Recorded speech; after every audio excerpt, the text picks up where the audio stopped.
नमस्कार, आप city post live देख रहे हैं और मैं हूं आपके साथ सचिन तिवारी। देखिए, कल बिहार विधानमंडल के अंदर शीतकालीन सत्र के दौरान बिहार के मुख्यमंत्री नीतीश कुमार ने जो जनसंख्या नियंत्रण को लेकर जो अमर्यादित शब्दों का प्रयोग किया, उसको लेकर देश की राजनीति काफ़ी तेज हो गई है। देश की सियासी तापमान वो काफ़ी बढ़ गया है, जिसको लेकर हमारे साथ बात करने के लिए बीजेपी के प्रदेश प्रवक्ता हैं कुंडल कृष्णा सर। जी सर, कल जिस तरीके से मुख्यमंत्री जी ने विधान मंडल के अंदर जिस तरीके का भाषा का प्रयोग किया, क्या लगता है? सचिन जी, माननीय मुख्यमंत्री जी ने कल जिस भाषा का उपयोग किया विधानमंडल में, उस भाषा से बिहार की पूरी सियासी जमात शर्मसार है। बिहार का पूरा सियासी समाज, राजनीतिक समाज उनके उन अमर्यादित शब्दों के लिए माफी मांगता है हाथ जोड़ के अपने बिहार और भारत की माताओं बहनों से। माननीय मुख्यमंत्री प्रदेश के गार्जियन होते हैं, अभिभावक होते हैं, और उनके मुंह से ऐसे शब्द, दो ही कारण हो सकते हैं। या तो माननीय मुख्यमंत्री उम्र के उस पड़ाव में पहुंच गए हैं जहां इंसान के सोचने समझने की शक्ति खत्म हो जाती है और बिना सोचे समझे वो कुछ भी बोल जाता है। उस स्थिति में उसको एक बीमारी कहते हैं। तो या तो माननीय मुख्यमंत्री बीमार हैं या उनके ऊपर सोहबत का असर हो गया है, संगत का असर हो गया है। पिछले कुछ महीनों से जिस राष्ट्रीय जनता दल की संगत में वो है सिर्फ अपनी कुर्सी बचाने के लिए, वो राष्ट्रीय जनता दल अति निम्न स्तर की राजनीति करता है, अति अमर्यादित भाषा का उपयोग करता है। तो नीतीश कुमार जी पे भी अगर लालू और तेजस्वी और राष्ट्रीय जनता दल का असर हो गया है और इस कदर तक हो गया है कि वो इस निचले स्तर की भाषा का उपयोग कर रहे हैं, तब तो यह बहुत ज्यादा चिंता की बात है।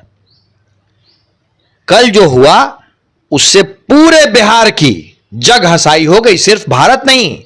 कल शाम को मुझे विश्व के दूसरे कोनों से भी यह फोन आ रहा था और हर व्यक्ति मुझे पूछ रहा था कि क्या यह वीडियो सही है।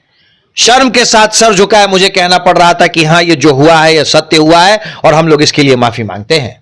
क्या लगता है, लगातार आप लोग बोल रहे थे कि नीतीश कुमार जी को दवाई दिया जा रहा है, ललन सिंह के बाद दवाई दिया जा रहा है, इसलिए उनका मानसिक जो संतुलन है वो कम होता जा रहा है। क्या इसमें कितनी सच्चाई है?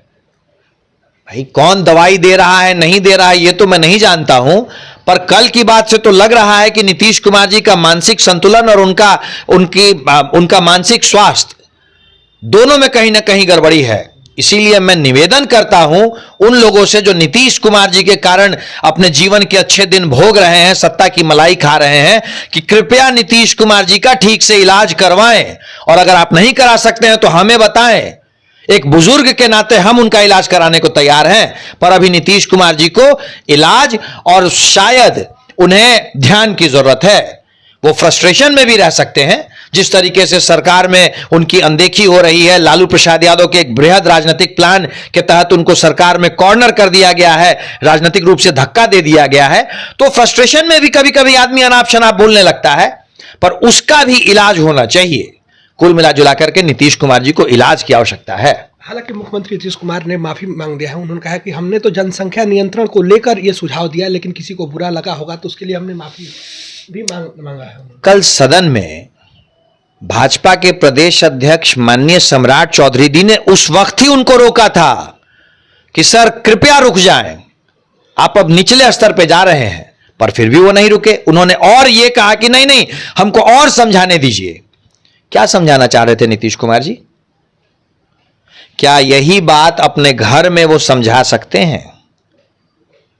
या मैं आपसे पूछता हूं राजीव जी, कल नीतीश कुमार जी ने जिन शब्दों का उपयोग किया, क्या आप अपने घर में इस तरह के शब्दों का उपयोग कर सकते हैं? अगर आप और हम नहीं कर सकते हैं तो नीतीश कुमार जी भी नहीं कर सकते हैं।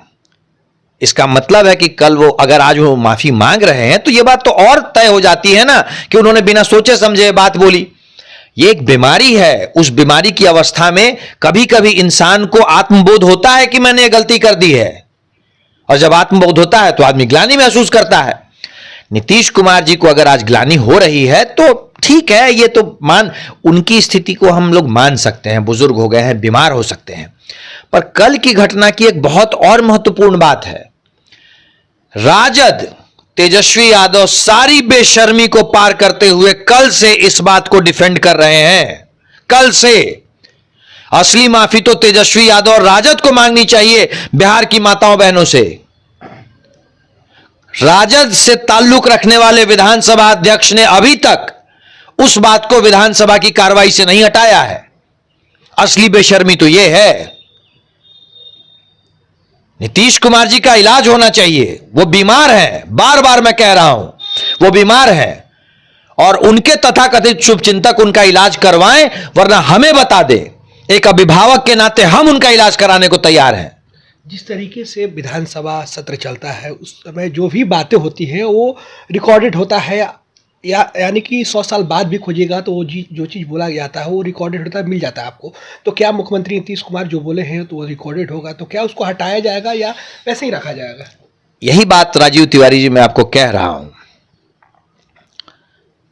विधानसभा के पटल पे जो बातें होती हैं वो एक तो आजकल मीडिया का जमाना है, आपके पास भी रिकॉर्ड में रहती हैं। दूसरा, विधानसभा के पटल के आधिकारिक रिकॉर्ड में रहती हैं। कुछ बातें ऐसी होती हैं जिनको अनपार्लियामेंट्री मान लिया जाता है, उन बातों को रिकॉर्ड से हटा दिया जाता है।